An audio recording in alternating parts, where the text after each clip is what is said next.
तुमच्या मनात भीती आहे का?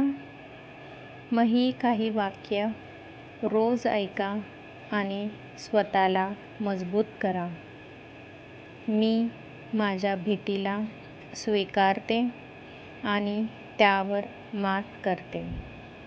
भीती ही अडथळा नाही, तर ती एक संधी आहे. माझं मन शांत आहे आणि मी धैर्याने पुढे जाते.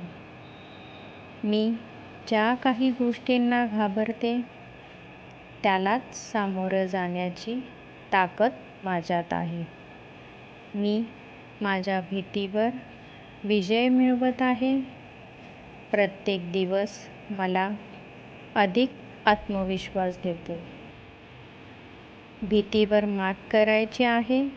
मग ही वाक्य रोज ऐका आणि फॉलो करायला विसरू नका.